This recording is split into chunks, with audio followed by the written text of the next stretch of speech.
मतदानाची प्रक्रिया पार पडली।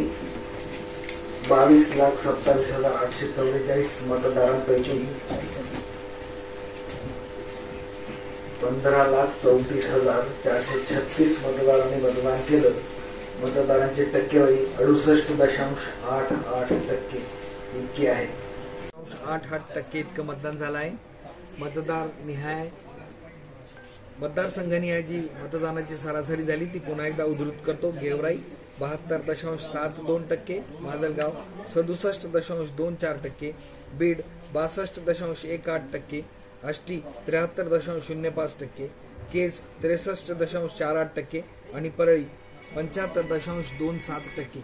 या सर्व ठिकाणी निवडणूक निर्णय अधिकाऱ्यांच्या देखरेखीखाली आणि केंद्रीय निवडणूक आयोगाने जे निरीक्षक नियुक्त केले आहेत त्यांच्या देखरेखीखाली ही कार्यवाही पार पडणार आहे।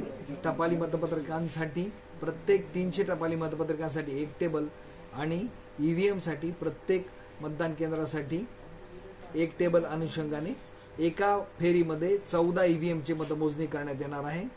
त्यासाठी गेवराईमध्ये 404 मतदान केंद्र 29 फेऱ्यांमध्ये, माजलगावमध्ये 393 मतदान केंद्र 28 फेऱ्यांमध्ये, बीडमध्ये 396 मतदान केंद्र 29 फेऱ्यात, आष्टीमध्ये 440 मतदान केंद्र 32 फेऱ्यात, केजमध्ये 420 मतदान केंद्र 30 फेऱ्यात आणि परळीमध्ये 363 मतदान केंद्र 26 फेऱ्यांमध्ये मतमोजणी घेण्यात येणार आहे आणि समांतररित्या टपाली मतपत्रकांची सुद्धा मतमोजणी करण्यात येणार आहे। साधारणपणे किती वाजेपर्यंत निकाल येणं अपेक्षित आहे अंदाजे?